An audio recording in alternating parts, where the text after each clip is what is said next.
Muchos opinan que el tiempo no se puede definir porque es algo tan fundamental que no existe algo más fundamental para poder definirlo.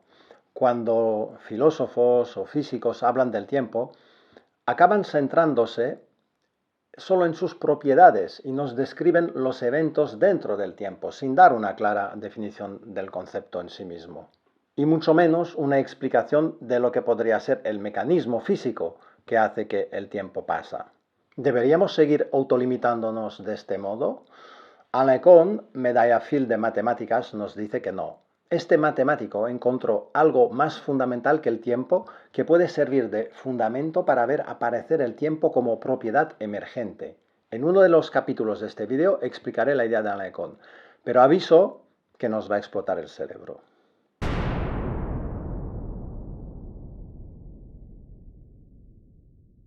Buenos días. Hoy tercer episodio de la trilogía. Volvemos a hablar de qué es el tiempo. Si no has visto los dos primeros episodios, no pasa nada porque, como siempre, está diseñado para mirar sin conocimiento previo. Aquí está el plan de ruta para hoy. Después de una breve introducción hablaremos del tiempo según Aristóteles, luego también hablaremos del tiempo según Newton y luego según Einstein. Luego veremos varias maneras de interpretar la frase «el tiempo es una ilusión», donde en el apartado sobre propiedades emergentes incluiremos un capítulo un poco más complejo sobre una posible teoría para explicar el motor del tiempo. Este capítulo de hecho se puede saltar en caso de ser demasiado indigesto.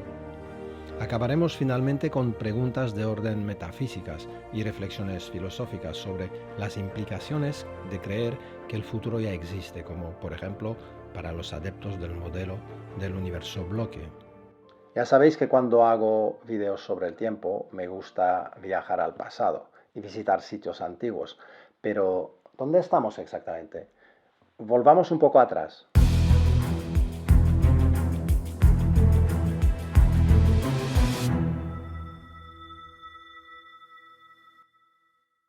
Podría empezar este episodio con las típicas frases lapidarias, donde cada uno da su propia versión de lo que es el tiempo. De hecho, es como muchos empiezan sus conferencias cuando tienen que hablar del concepto de tiempo.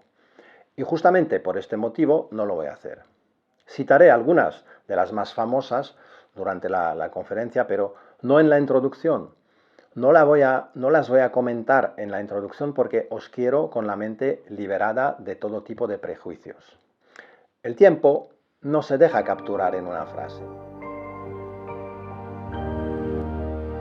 Es importante insistir en algo que he leído en el libro de un profesor de filosofía de ciencia en la Escuela Central de París. Se llama el profesor Klein y lo que nos dice es lo siguiente, lo voy a citar literalmente.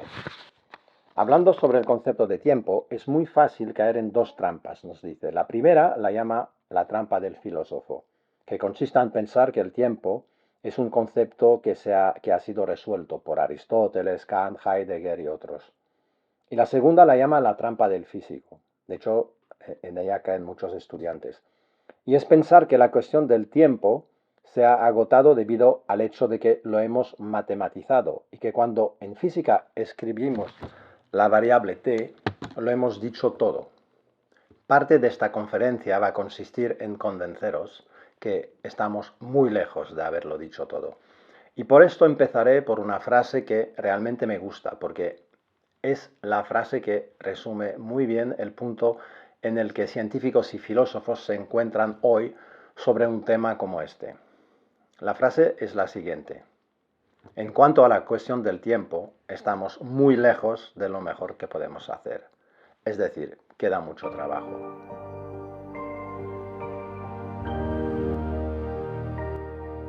Según el profesor Klein, hay como mínimo tres problemas con el concepto de tiempo. Son estos.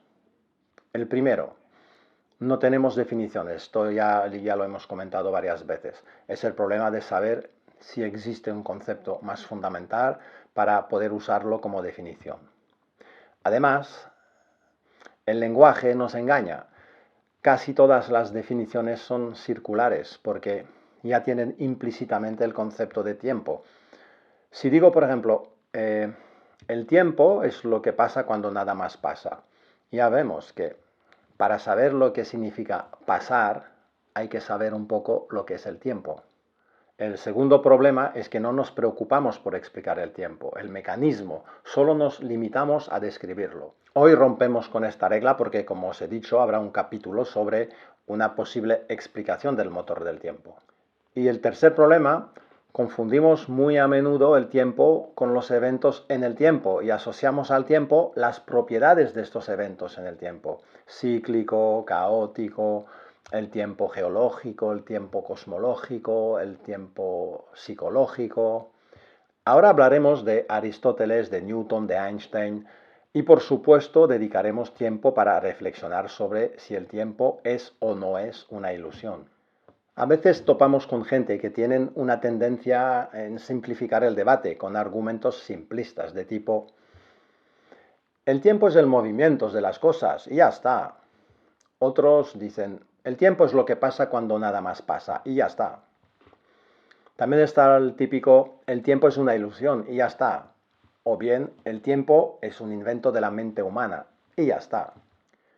Cada una de estas 4 frases representa una idea muy concreta que vamos a analizar una por una, porque ninguna de estas 4 frases se puede tratar con superficialidad, añadiendo un y ya está.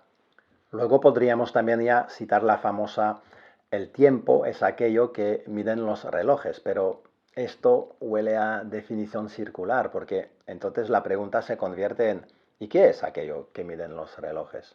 Pues el tiempo. No hemos avanzado mucho. Pero aún así, no tiremos la frase a la basura porque veremos que al inicio del siglo XX, un muy joven físico nos va a convencer de que podemos levantar la ambigüedad circular de esta definición. Y ya habéis adivinado de quién estoy hablando. Ahora vamos a repasar una por una cada una de estas 4 ideas. Aristóteles es quien dijo que el tiempo es el movimiento. Pero realmente, ¿estamos seguros de que si todo movimiento se detiene y nada más se mueve, entonces el tiempo deja de fluir, deja de existir? Pero entonces, si para algunos es tan evidente que sí, miremos la segunda frase. ¿Por qué Newton consideraba un tiempo absoluto, que sigue pasando incluso cuando nada más está pasando? Es la frase 2. ¿Y qué tal las 2 últimas? Estas son las que suelen gustar. Como humanos, ¿a quién no les gusta que el tiempo fuera una ilusión o una pura invención de la mente? He separado lo que es una ilusión de lo que es una pura invención de la mente. Una ilusión suele ser una deformación de cierto elemento de realidad, confundir 2 formas diferentes o bien confundir un objeto estático con un objeto en movimiento. Por el contrario, una invención de la mente humana puede no tener ningún elemento de realidad asociado, una pura invención de algo que ni ha existido, ni existe, ni existirá. Repasemos las 4 frases por orden. Primero, la de Aristóteles. El tiempo es la medida del cambio. Las cosas cambian continuamente y el tiempo es la medida de este cambio. El día sucede a la noche, el sol y la luna atraviesan el cielo. Para Aristóteles, si nada cambia, no hay tiempo. A este nivel hay que aclarar una duda. ¿Qué pasa cuando estoy tranquilamente tumbado en un sitio donde nada se mueve? ¿Qué hay de este tiempo que puedo sentir fluir en silencio incluso cuando nada se mueve, cuando nada cambia? Aristóteles responde que seguimos notando el paso del tiempo porque el cambio es interior, nuestro corazón late, nuestra sangre fluye, así que seguimos midiendo un cambio. No podemos ser vivos y conscientes sin que haya algún tipo de movimiento interno en nuestro cuerpo. De este modo, Aristóteles mantiene su visión de un tiempo que es la medición del cambio. Si no hay movimientos, no hay tiempo. Pero realmente, ¿es una idea correcta? No está claro.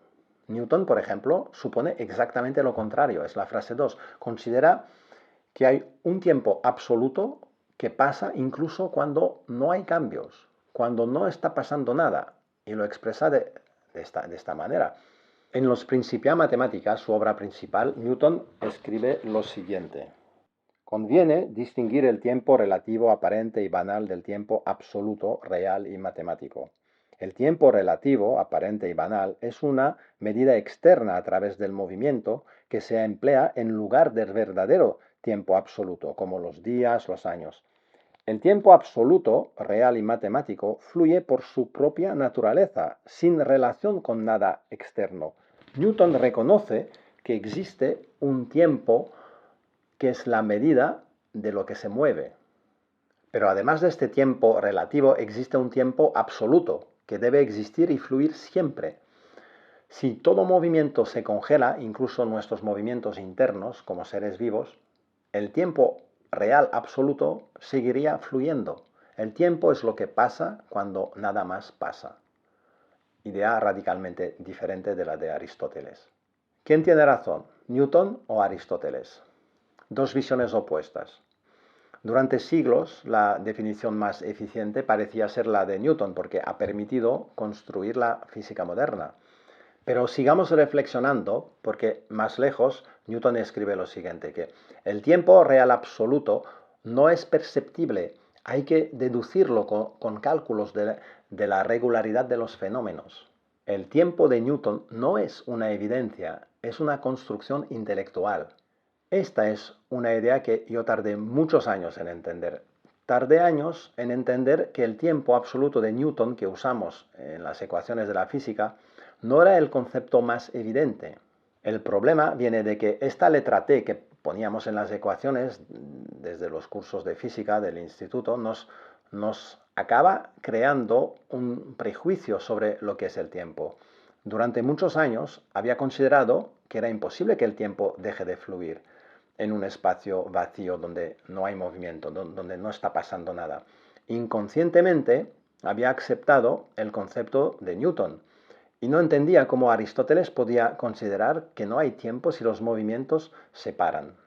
No estaba consciente de que el simple hecho de estar vivo significa que algo se mueve dentro del cuerpo, con lo cual nunca experimentamos la ausencia de movimiento y pensaba que el tiempo puede pasar cuando nada más pasa. El tiempo t de las ecuaciones de la física me había cargado la mente de prejuicios. No digo que no pueda haber un tiempo absoluto, pero tardé en darme cuenta que no era una idea tan trivial. No es tan sencillo pensar que donde no hay nada hay algo. Si los que me escuchan opinan que el tiempo de Newton, independiente de las cosas, es algo natural y sencillo, probablemente es porque así lo han estudiado en la escuela y se ha convertido en su modo de pensar. Y el mío también. Solo quiero insistir en que la idea de un tiempo uniforme y absoluto, independiente de las cosas, no es una intuición milenaria de la humanidad. Es reciente, es una idea de Newton y es una construcción intelectual. Solo es una idea que ha permitido a Newton desarrollar su descripción matemática del mundo. Nos ha convencido de que donde no hay nada hay algo y lo llama tiempo. En resumen, el tiempo absoluto de Newton ha sido una genialidad para matematizar la descripción del mundo y construir las ecuaciones de la mecánica, pero como concepto filosófico, para entender el tiempo, se convierte en algo discutible. Como mínimo, espero con todo esto haber provocado alguna duda en vuestras mentes.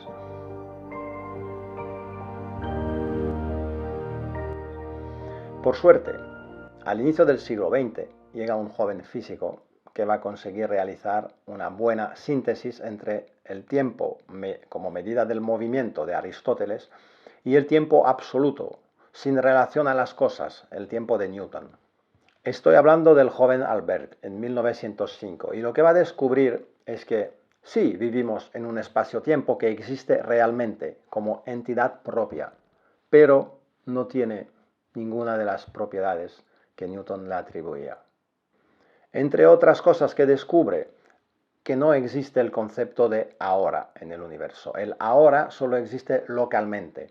Lo digo de esta manera para que los adeptos de la idea filosófica que consiste en valorar mucho el momento presente no piensen que algo falla con esta manera de ver la vida. Creo que no tiene nada que ver con la física.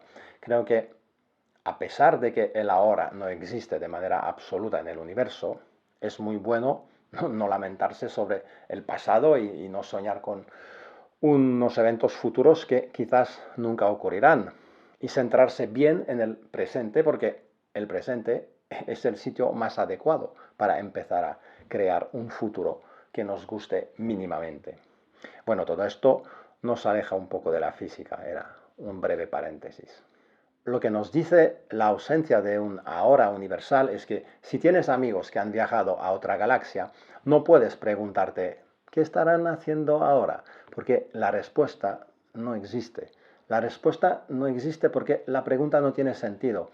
La ausencia de un ahora universal tiene implicaciones profundas, pero no conlleva ninguna ambigüedad semántica, así que creo que cada uno puede sacar sus propias conclusiones filosóficas. Seguimos con la síntesis einsteiniana sobre el concepto de espacio-tiempo.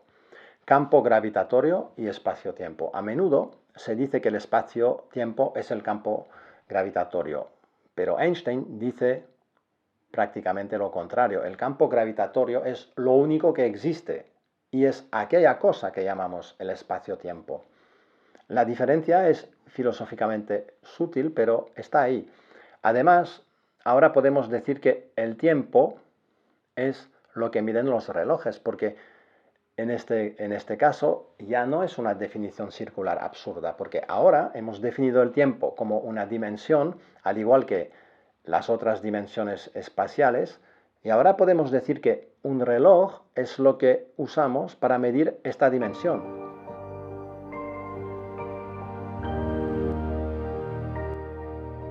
Hay algo más que solo voy a mencionar aquí sin explicarlo mucho para no alargar este vídeo que ya es largo. En la teoría de la relatividad existe una manera de entender que de las 4 dimensiones del espacio-tiempo, una es particular, la del tiempo. La clave para entenderlo es el fenómeno de contracción de longitud. Es lo que provoca la rotura de la simetría entre las dimensiones espacial y temporales. No las percibimos del mismo modo. A menudo he dicho en mis vídeos de relatividad que tiempo y espacio son 2 aspectos de la misma cosa, pero no los percibimos del mismo modo, así que hay que entender cómo se ha roto esta simetría. Una manera de verlo es recordar que en relatividad se observa contracción de longitud en la dirección del movimiento, con un límite, que es la velocidad de la luz, donde la contracción es máxima y la longitud se convierte en 0. En el episodio 2 vimos que siempre nos desplazamos a velocidad de la luz en el espacio-tiempo, con lo que si estamos en reposo avanzamos a velocidad de la luz en la dirección del eje tiempo hacia nuestro futuro. Y este es el motivo por el que este eje ya no tiene dimensión espacial, porque mide 0. No tenemos libertad de movimiento en la dirección de este eje, solo tenemos libertad de movimiento en los 3 que quedan, y por esto los llamamos espacio. El cuarto eje se ha comprimido y se ha roto la simetría y ya no se parece a los 3 otros. Por eso lo llamamos tiempo.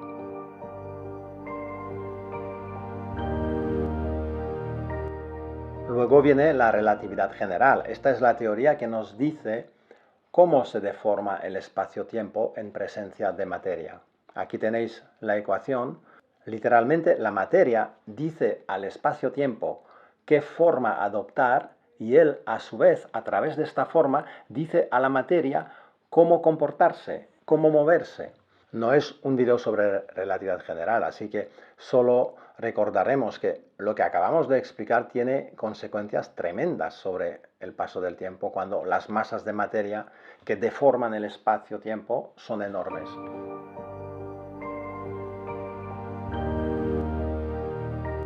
Un agujero negro deforma tanto el espacio-tiempo que si una nave pudiera pasar a proximidad, tendría consecuencias irreversibles sobre el paso del tiempo. Los astronautas de la nave se verían propulsados hacia su futuro. ¿Qué quiere decir esto? Lo mismo que con el experimento de los gemelos que vimos en el episodio 2. Cuando en física se dice que no podemos viajar en el tiempo, esto no significa que no pueden pasar cosas curiosas en contra de nuestro sentido común. No podemos viajar al pasado, pero sí podemos acceder a un futuro al que no hubiéramos podido acceder si no hubiéramos viajado a proximidad de un agujero negro. Pasar cerca de un agujero negro es correr el riesgo de ser propulsado en el futuro de forma irreversible, como en la película Interstellar. Demasiado tiempo al lado del agujero negro y a la vuelta, en la Tierra, tus hijos tienen 80 años y no podrás ya cambiar esto. No existe ningún tipo de viaje que podrás hacer para arreglar esto. Has sido propulsado al futuro y ahí te quedas.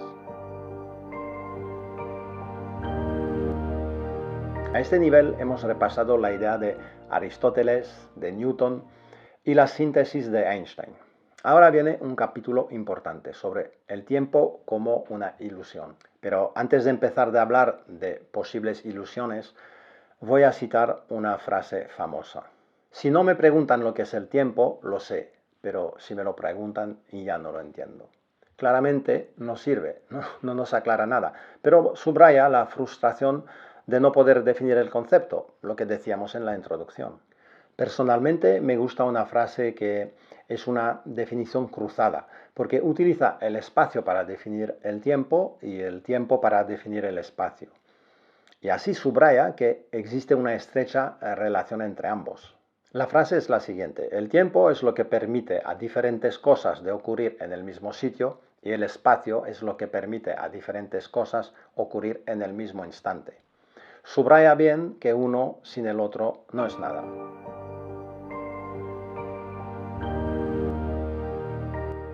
Ahora hablaré de las ilusiones, pero abro un pequeño paréntesis para comentar un concepto que se comenta mucho, es el de un tiempo cíclico. En teoría el tiempo podría ser lineal o cíclico. Veremos que esto nos conecta con una cosa muy fundamental, que es la ley de causalidad. ¿Qué es esto? Pues básicamente que las mismas causas producen los mismos efectos. La existencia de ciclos en el tiempo son el guardián de la causalidad, porque garantizan que las mismas causas vuelven a producir los mismos efectos. De momento estoy hablando de ciclos en los eventos dentro del tiempo, no del tiempo, porque ahora llegamos a algo interesante. Si los ciclos de los eventos dentro del tiempo son el reflejo de la causalidad, o el guardián, mejor dicho, el guardián de la ley de causalidad, un tiempo cíclico sería en total contradicción con la ley de causalidad, porque, como vemos en el gráfico, no podríamos distinguir entre causas y efectos, porque no sabríamos cuál de los dos es anterior o posterior al otro. Así que mejor dejemos de confundir los ciclos de todos tipos, astronómicos y otros, con un tiempo que tendría una naturaleza cíclica, porque esto es totalmente incompatible con una de las piedras angulares de la ciencia, la ley de causalidad. Además, un tiempo cíclico tiene realmente muy poco sentido, porque para que sea realmente cíclico, es decir, reproducir la misma configuración dos veces en el tiempo, no podemos tener recuerdos de la primera vez, porque si no, el estado no es el mismo. Y la segunda vez no pasará lo mismo que la primera, porque como tengo recuerdos, en caso contrario, si es un ciclo perfecto, donde los estados físicos son los mismos las dos veces, entonces no tenemos recuerdos de haberlo vivido ya una vez en el pasado. Y solo es un bucle sin fin y sin sentido, algo irrefutable y sin interés desde el punto de vista filosófico. Si ya hemos vivido esta vida 43 veces, pero nunca lo sabremos, y la viviremos 1000 veces más en un ciclo perfecto donde haremos una y otra vez los mismos errores, sin tener nunca recuerdos, esto no es un modelo interesante para un físico y menos aún para un filósofo.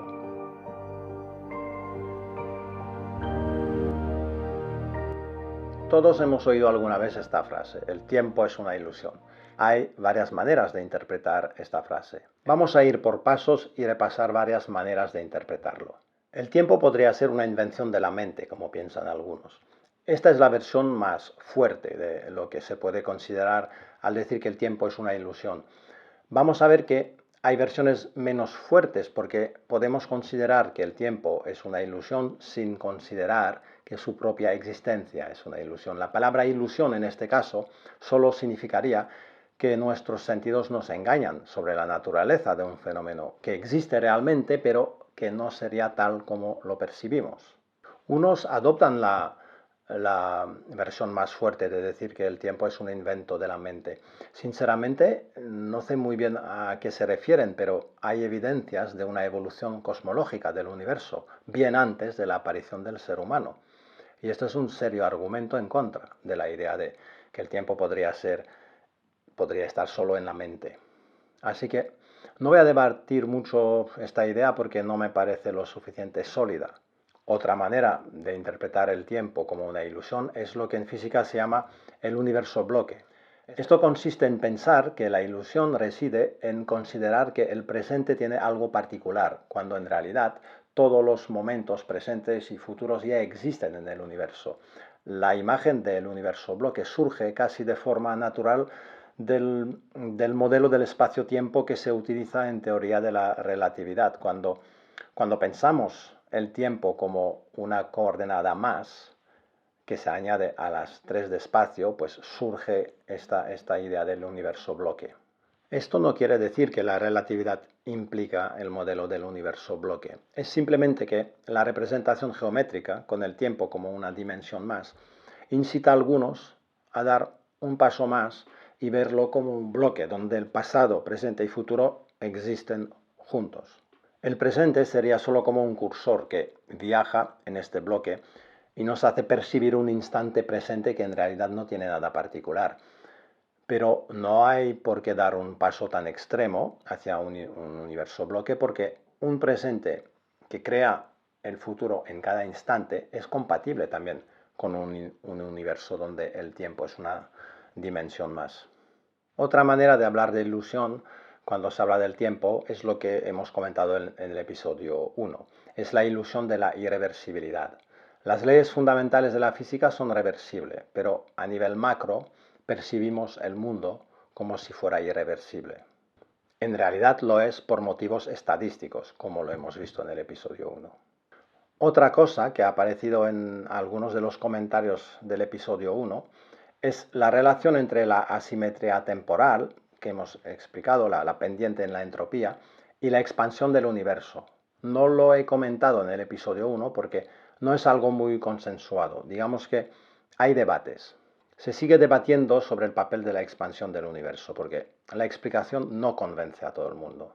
Uno de los motivos para tratarlo con prudencia es que la entropía, desde un punto de vista cosmológico, con gravedad y expansión, se piensa en términos de relatividad general, mientras que la entropía termodinámica, en su versión más fundamental, se debe pensar en términos de un formalismo cuántico. Estas dos teorías no son muy amigas de momento, y por eso la explicación que usa la expansión del universo como una posible causa de la asimetría del tiempo, las pendientes de entropía, convence solo parcialmente a la comunidad de físicos.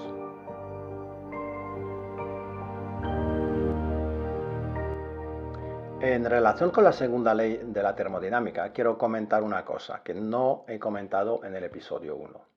Se trata de lo que podríamos llamar el problema de la memoria. Es algo difícil de explicar porque trata de un problema tan incrustado en nuestra vida cotidiana. Es una pregunta cuya respuesta surge de forma evidente usando solo el sentido común, que incluso es difícil darse cuenta de que la pregunta realmente tiene sentido. Es una pregunta cuya respuesta todo el mundo tiene y sin esfuerzos, porque surge del sentido común, como le he dicho. De modo que el problema parece resumirse a ¿quién demonio hace este tipo de preguntas? La pregunta es la siguiente. ¿Por qué recordamos el pasado y no el futuro? La primera vez que leí esta frase era cuando era adolescente. Tenía unos 14 años y estaba leyendo un libro de Stephen Hawking. Primero pensé, Hawking debe haberse tomado alguna sustancia antes de escribir aquel capítulo y dejé de dar vueltas porque me superaba. Casi me enfadé porque pensé, ¿a esto se dedican los físicos? ¿Pierden tiempo en hacerse estas preguntas? Yo tenía una respuesta clara, que ni siquiera era original, era la que todo el mundo tiene. Nos acordamos del pasado y no del futuro porque el pasado ya ha tenido lugar, mientras que el futuro todavía no ha ocurrido y ya está. A esta edad todavía no me había liberado de ciertos prejuicios. Estos prejuicios que acabamos llamando sentido común y que nos impiden ver las cosas como son y que nos incitan a ir con arrogancia por los atajos del pensamiento. Creo que no miento si digo que tardé años en darme cuenta de que la frase tenía algún tipo de sentido. Antes de explicarlo, empecemos por darnos cuenta de que la respuesta clásica de sentido común es circular. Cuando decimos que el pasado ya ha pasado y el futuro todavía no ha pasado, no estamos dando una explicación, no estamos dando una respuesta a la pregunta. Solo estamos repitiendo la idea con otras palabras. Porque si alguien nos pregunta, ¿qué quieres decir con el pasado ya ha pasado? Pues que ya existe en nuestra memoria. Ah, vale. ¿Y qué quieres decir con que el futuro no ha pasado? Pues que no está existiendo en nuestra memoria. Ya, pero esta justamente era la pregunta. ¿Por qué es así? Sé que muchos no van a dejarse convencer tan fácilmente. Hay que hacer realmente un esfuerzo, hacer pausa y pensar si es necesario, porque la idea de la existencia del pasado y la no existencia del futuro está profundamente anclada en nuestro cerebro, porque justamente tenemos memoria, pero desde un punto de vista físico, algo que no existe no es diferente de algo que todavía no existe. Simplemente no existe. No debería haber ninguna diferencia entre pasado y futuro. En el primer episodio vimos que había una asimetría entre pasado y el futuro, y esta es la clave para entender que la pregunta sí tenía sentido y que la pregunta tiene respuesta. Recuerdo perfectamente el día en que entendí que la pregunta en el libro de Hawkins tenía sentido. Ya no tenía 14 años, estaba estudiando la carrera de física y después de un curso de termodinámica, el profesor, que nos había hablado de reversibilidad, explicando que podemos revertir las películas sin darnos cuenta de que van al revés, como hemos hecho en el episodio 1, el profesor hizo este gesto y nos dijo, si alguien me ha filmado, ya no podrá pasar la película al revés, porque todos nos daremos cuenta de que va al revés, porque hubo disipación, es decir, aumento de entropía. Todos veremos algo arrancar desde el reposo y ponerse en movimiento, y esto no puede ser. Hemos visto en el episodio 1 que la entropía es responsable de la asimetría entre pasado y futuro. Ahora nos estamos preguntando sobre una asimetría en nuestra memoria, que recuerda de un lado y no del otro. La respuesta es la misma, entropía. Donde hay algo memorizado, donde hay una información grabada, da igual, en un cerebro, en un chip electrónico o en un libro escrito, hubo aumento de entropía. En un mundo donde no hay disipación, donde todo se mueve según las leyes de la mecánica de forma reversible, no puede haber memoria. Nada puede quedar grabado para mantener información del pasado si no disipamos energía. Si hoy podemos leer los escritos de Aristóteles, de Newton, es porque han escrito libros, pero en un mundo sin fricción, sin disipación, todos los movimientos son reversibles y la tinta no podría haberse quedado pegada al libro, al papel del libro. No hay maneras de recordar ni de dejar grabados datos de eventos pasados en un mundo reversible. El aumento de la entropía tiene un papel central.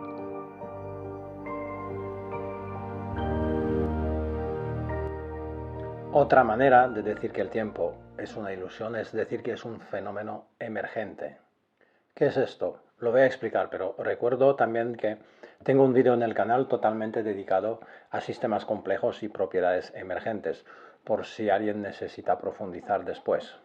Pensemos un momento en la mecánica cuántica. ¿Qué nos dice la mecánica cuántica sobre el tiempo? Pues poca cosa. Básicamente, el tiempo pasa también en mecánica cuántica. En relatividad general, el tiempo es una dimensión. En mecánica cuántica no lo es. Ni siquiera lo podemos medir. El tiempo no es un observable. En mecánica cuántica, una pregunta sencilla como ¿en qué momento se va a desintegrar este átomo de uranio o el otro? ¿En qué momento un fotón va a llegar a un detector? Es algo que no tiene respuesta. El tiempo podría no existir a nivel fundamental y ser simplemente una cosa que surge como consecuencia de algo más fundamental, como las olas del mar. Si observamos en un microscopio unas moléculas de agua, no vemos ni un ínfimo trocito de algo llamado ola. Tres moléculas no hacen olas. Las olas surgen a más grande escala como consecuencia del movimiento de estas cosas más fundamentales llamadas moléculas. Una vez bien entendido lo que es una propiedad emergente, recordar que una ilusión no implica la no existencia. Las olas no existen como componente fundamental del agua, pero existen a nivel macro y de hecho nos pueden tumbar. Estas analogías son bonitas, pero en el caso del tiempo, ya le hemos dicho muchas veces que puede haber de más fundamental que el tiempo para imaginar un escenario parecido. Hace poco yo hubiera dicho que nada, pero era antes de conocer el trabajo de Alain Kohn. Aquí va a empezar el capítulo más profundo, complejo, indigesto, abstracto de este vídeo. Nos va a explotar el cerebro literalmente, pero es el precio a pagar si queremos dar un paso más y hablar de algo que nunca tratamos en física, el motor del tiempo. Las teorías físicas describen las propiedades del tiempo sin opinar sobre cuál es el mecanismo que hace que el tiempo pasa. Si este capítulo se hace demasiado complejo para algunos, podéis pasarlo porque solo trata del motor del tiempo. No escucharlo no impide entender lo que voy a contar después. Lo voy a grabar con un fondo rojo mientras hablo de esta teoría, porque así, si queréis pasar, es muy fácil buscar el sitio del vídeo donde ya el fondo no es rojo. El fondo rojo simplemente avisa de que lo que estoy contando está al límite de lo incomprensible y que se nos van a nublar las neuronas. Pero vale la pena profundizar la idea porque promete. Además, si algún día, de aquí a unos años, la teoría de Alain Kohn sirve para descubrir algo fundamental en física, podréis pensar, ya me habían avisado de que esto podía pasar.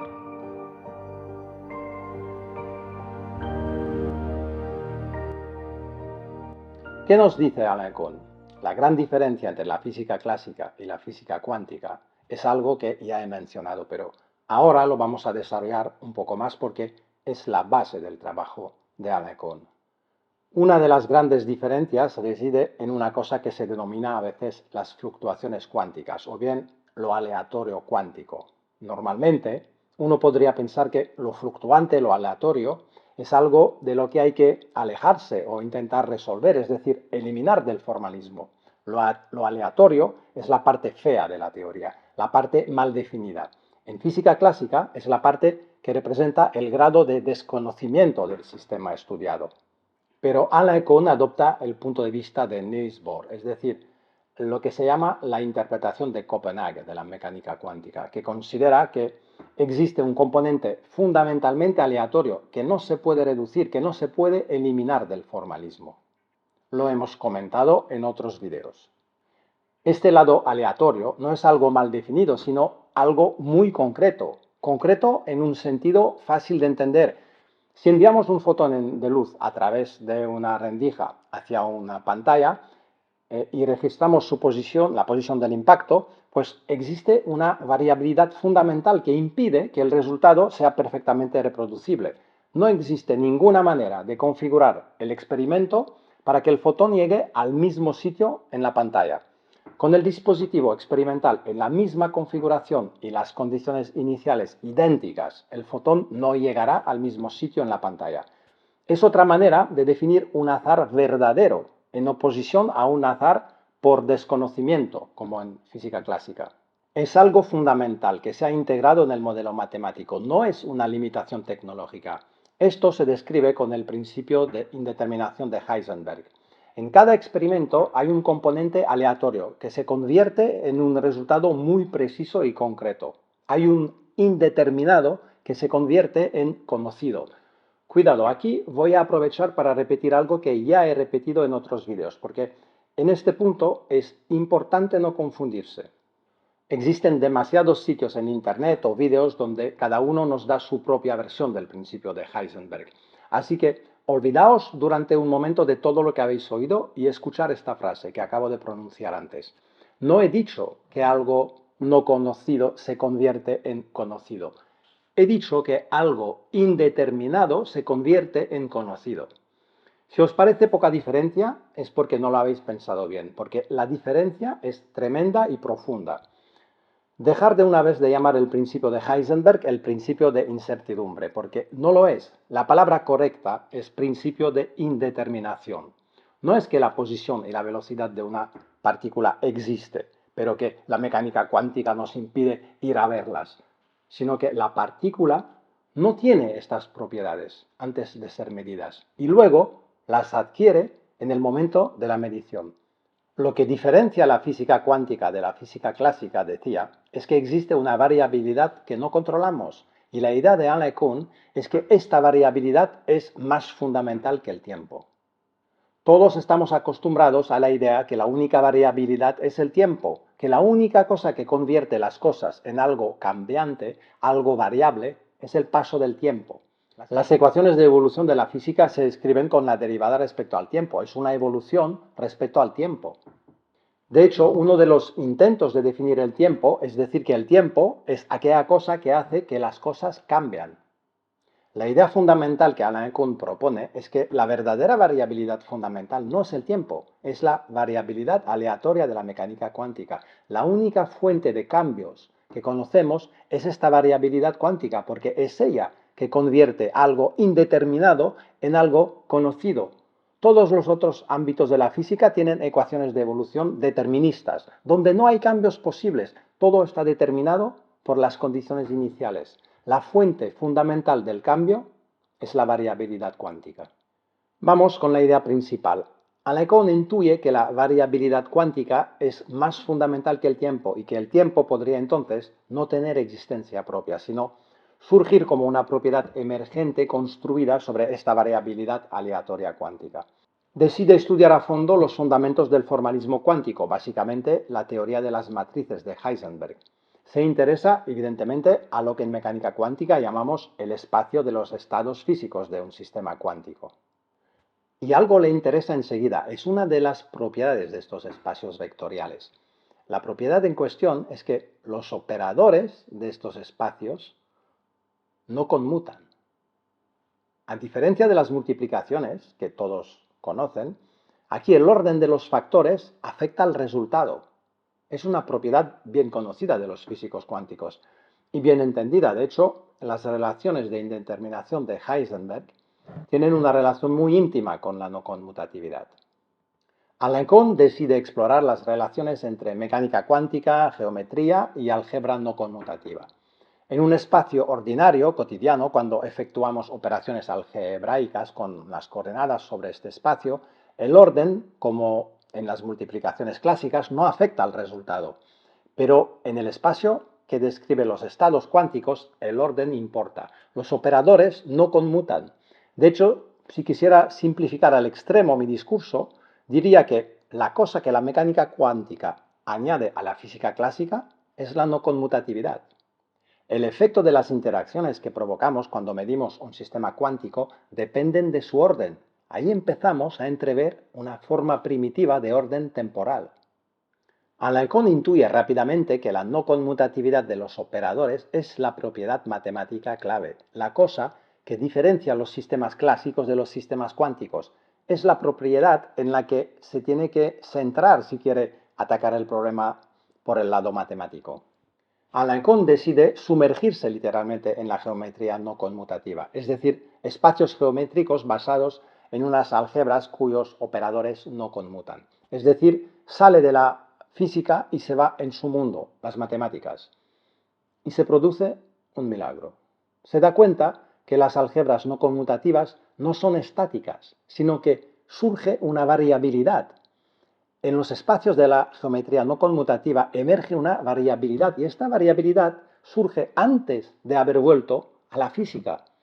Por eso lo llamo milagro, intentando desarrollar un formalismo matemático para la física, para explorar la pertinencia de su idea inicial sobre esta variabilidad cuántica, que podría ser un buen candidato como motor del tiempo, resulta que la variabilidad surge del lado puramente abstracto de las matemáticas.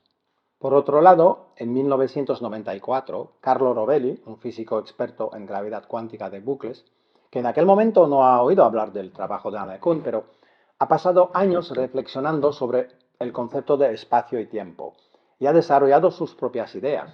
Carlo Rovelli es experto en relatividad general. Trabaja sobre la gravedad cuántica, pero desde el lado relatividad general. Otros van desde el lado cuántico, la teoría de cuerdas, por ejemplo. Él ataca por el lado relatividad general. En estos momentos está en un punto de su reflexión donde ve que el tiempo no es algo fundamental. Sabe que se puede describir sistemas físicos a nivel fundamental sin usar la variable tiempo y en su lugar usar otro tipo de variabilidad, donde la evolución de las cosas se describe usando variables que dicen cómo cambian las cosas unas respecto a las otras, por ejemplo. Su preocupación es relacionar el mundo micro, donde la flecha del tiempo no es algo fundamental, con el mundo macro, donde sabemos que hay una flecha del tiempo, como vimos en el episodio 1. Pero Carlo Rovelli decide invertir el análisis. En lugar de hacer el ejercicio habitual de pensar que el tiempo pasa y los eventos dentro del tiempo se ordenan de manera a crear una flecha del tiempo a escala macro, la asimetría de la que hablamos en el episodio 1, él hace lo contrario y piensa, estos macroestados son los que gobiernan las mezclas de microestados de igual energía y de ahí definen un paso del tiempo. El tiempo pasa porque estamos en un baño térmico. Su idea es, en los microestados ninguna variable es privilegiada y cualquiera puede servir para describir la dinámica. La variable t no tiene nada particular, es una entre otras, pero cuando desenfocamos, el estado macro elige una variable concreta que tendrá alguna de las propiedades del tiempo. El tiempo surge de este desenfoque, del mismo modo que Boltzmann en su día entendió que el comportamiento del calor se puede interpretar en términos de este desenfoque, pasando del microestado a macroestado. Un tiempo que surge de este tipo de desenfoque es claramente una propiedad emergente, tal como la hemos definido en este vídeo. Bueno, en resumen, por un lado tenemos un físico, Carlo Rovelli, que ha trabajado sobre esta idea de que el tiempo no existe a nivel fundamental, pero que surge como propiedad emergente cuando desenfocamos los microestados y nos situamos en los macroestados. Por el otro lado, tenemos un matemático, Alain Kohn, que ha construido espacios de geometría no conmutativa donde una variable parecida al tiempo surge de forma inesperada como consecuencia de la no conmutatividad de los operadores. ¿Qué pasa si los dos se encuentran, se toman una copa e intercambian ideas? Pues esto es lo que pasó en 1994. Carlo Rovelli enseña a Alain Kohn algunos de los cálculos que ya había hecho y Alain Kohn se da cuenta que hay ahí una aproximación semiclásica de su resultado. Deciden escribir un artículo juntos.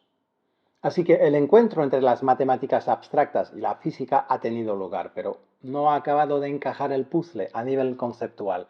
Alain Kohn a menudo explica que falta una pieza al puzzle para hacer encajar la herramienta matemática que él ha desarrollado con la física. Dice que falta una síntesis fundamental y que el trabajo ahora está más del lado de la interpretación filosófica que del lado matemático. Hace falta añadir alguna propiedad a la descripción de la variabilidad cuántica para que ésta pueda ser utilizada como pieza fundamental en el formalismo. Él toma como ejemplo el experimento de Alain Aspect, del cual hemos hablado con muchos detalles en este vídeo. Y dice que el motivo por el que el experimento nos sorprende es porque intentamos describir la historia de las partículas respecto al tiempo. Y esto solo puede llevar a una contradicción porque no puede haber relación causal entre las dos partículas entrelazadas. Estamos fuera del cono de luz en un diagrama de Minkowski, así que no puede haber relación causal. Alain Kohn opina que debemos buscar otra manera de relacionar la variabilidad cuántica entre los dos detectores, que de algún modo no parece ser independiente. De momento la idea no se ha concretizado. ¿Es esto una mala noticia que no hayan llegado al fondo del asunto? Bueno, depende. Para un estudiante de física, no. Hombre, encontrar una idea profunda y fundamental que nos lleve a un desarrollo inacabado. Incluso algunos jóvenes investigadores en física teórica no lo llamarían mala suerte, sino oportunidad. Bueno, no sé, yo no he dicho nada.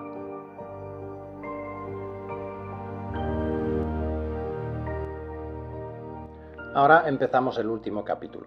Y probablemente los que ya me conocen saben que me gusta recordar que no hay que perder nunca cierta humildad fundamental, que surge de un hecho incuestionable, y es que el conjunto de lo que conocemos es ínfimo comparado con el conjunto de lo que no sabemos. Esto me sirve de transición y ahora, después de haber comentado varias maneras de explicar que el tiempo no existe, me voy a dedicar a reconstruirlo, porque no hay mejor actividad intelectual que dudar de todo. ¿Qué pasa si en realidad el tiempo existe? De hecho, en la vida de cada día, notamos que el tiempo existe. Algunos creen que el tiempo es una ilusión, otros saben que tenemos más arrugas que el año pasado. La reflexión más importante a la que tendremos que dedicar este último capítulo es preguntarnos si pensamos que el futuro ya existe de algún modo o si el presente es la fábrica en la que instante tras instante se va creando un futuro que no está determinado todavía. Muchos físicos opinan que el futuro ya existe porque esta idea viene fuertemente sugerida por la idea del universo bloque, del que hemos hablado antes. Modelo en el que pasado y futuro coexisten como un bloque estático debido a que las leyes que gobiernan los cambios son leyes deterministas.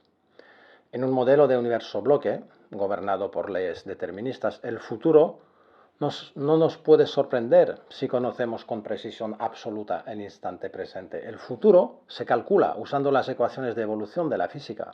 Hay dos niveles de problemas con este tipo de visión del universo.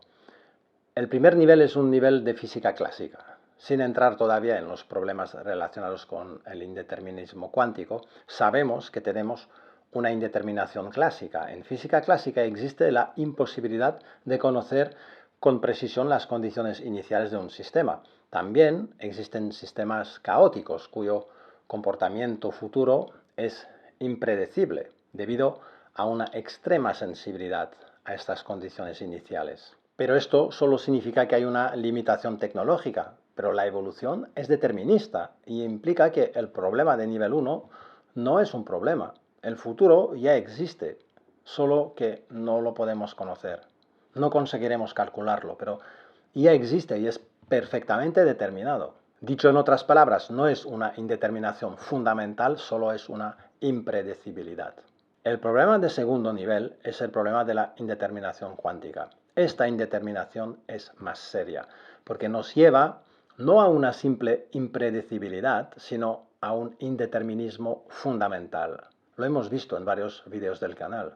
Los que creen seriamente en un modelo totalmente determinista consideran que el indeterminismo de la mecánica cuántica es algo que habrá que resolver, que no es fundamental y que acabaremos encontrando una teoría cuántica determinista. Los que han mirado otros vídeos míos saben que no comparto este punto de vista. En resumen, la creencia en el determinismo es lo que permite afirmar que el futuro ya existe. He dicho que muchos físicos tienen esta visión del universo, pero no todos. Creo que me puedo arriesgar a pronosticar un 50-50. Por ejemplo, Lee Smolin, en varios de sus libros, comenta una cosa interesante que va incluso más allá del debate específico sobre indeterminismo. Se atreve incluso a contemplar argumentos metafísicos, porque reflexiona sobre la pertinencia de ciertas imágenes que transmite la física. Cuando uno se interroga sobre la elegancia de cierta teoría física o modelos matemáticos, está haciendo metafísica y algunos dirán que nos alejamos. Pero cuando para establecer el grado de legitimidad de estas preguntas metafísicas vemos que hace falta interrogarse sobre el dominio de aplicaciones de estos modelos matemáticos, entonces vemos que no nos estamos alejando, porque esto es hacer física. Veámoslo en un ejemplo. La pregunta de orden metafísica sería: ¿es atractiva la imagen del universo que transmite la ciencia moderna? Los científicos nos fascinamos con cualquier detalle, cualquier teoría mínimamente explicativa, pero ¿es atractiva la ciencia para las personas que no han estudiado ciencia? ¿Estamos atrayendo a los no científicos para que se interesen a la ciencia o bien les estamos dando motivos para alejarse? A ver, voy a hacer un numerito teatral. Me voy a poner en la piel de alguien a quien la ciencia no fascina y voy a sobreactuar sobre la manera pesimista de contemplar el universo. Esta persona empezaría así. Modelo determinista, universo bloque. Como más lo estudiamos, más inhospitalario vemos el universo. Como más lejos miramos, menos motivos tenemos de alegrarnos. Los poetas del pasado miraban el azul celeste y nos hablaban de este color azul infinito. A ver, ¿infinito? 30 kilómetros. Más allá de 30 kilómetros, no hay ningún sitio en el universo en el que tenemos la menor posibilidad de sobrevivir más que un par de segundos, sin algún tipo de protección. Acabamos o congelados o quemados, depende de dónde nos teletransportan. Luego hablemos del mecanicismo, del determinismo. La idea es que todo lo que vamos a hacer durante nuestras cortas vidas viene totalmente determinado por condiciones iniciales y movimientos que empezaron bien antes de nuestro nacimiento y solo somos la continuación ya determinada de este movimiento. Y te diré otra cosa, ¿para qué sirve hacer proyectos en un universo sin proyecto? Un universo que solo sigue inexorablemente el movimiento impuesto desde el Big Bang. Ni soy dueño de mis ideas, ni puedo tener ideas nuevas, ni ideas propias, porque en este modelo determinista el universo secreta la conciencia como el hígado secreta la bilis. Y además, siguiendo ecuaciones de evoluciones que solo piden ser resueltas.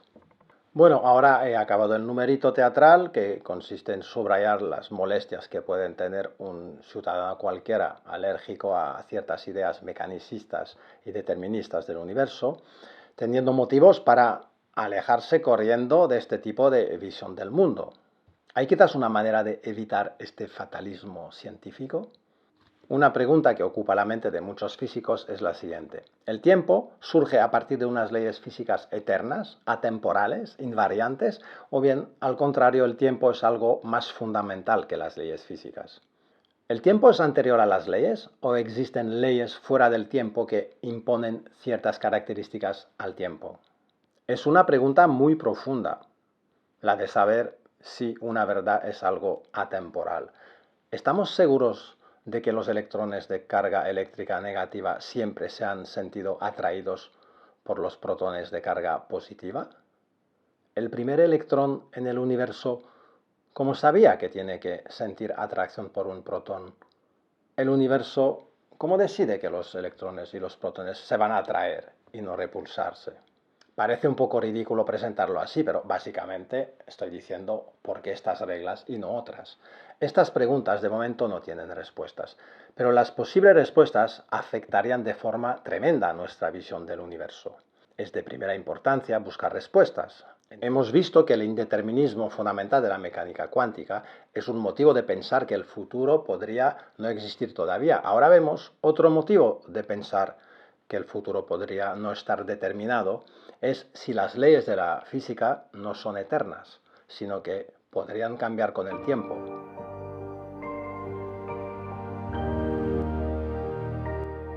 ¿Por qué comento todo esto? Pues simplemente para subrayar el hecho de que con tantas preguntas sin respuestas no tenemos legitimidad para afirmar que el futuro ya existe. Tenemos la intuición muy íntima de que una de las características del ser humano es la capacidad de cambiar las cosas, de alterar el movimiento descrito por las ecuaciones de la física. Una de las cosas más valiosas que recibimos en esta vida es tiempo.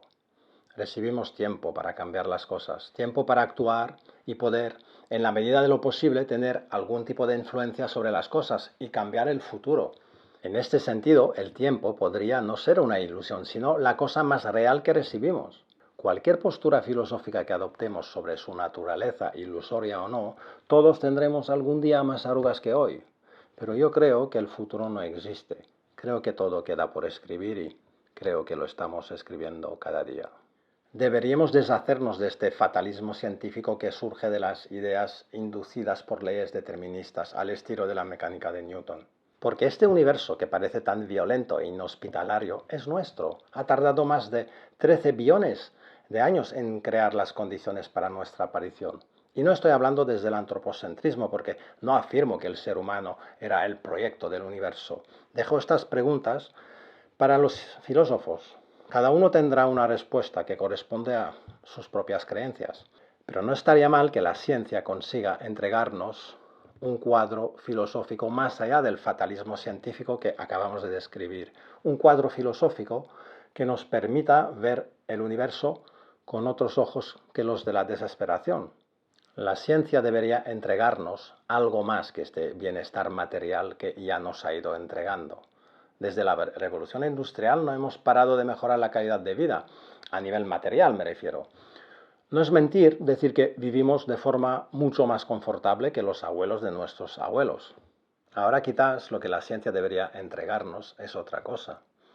Añadiendo a las ventajas materiales que ya ha entregado a la humanidad, quizás ahora debería entregarnos un pensamiento filosófico que probablemente tiene mucho más valor.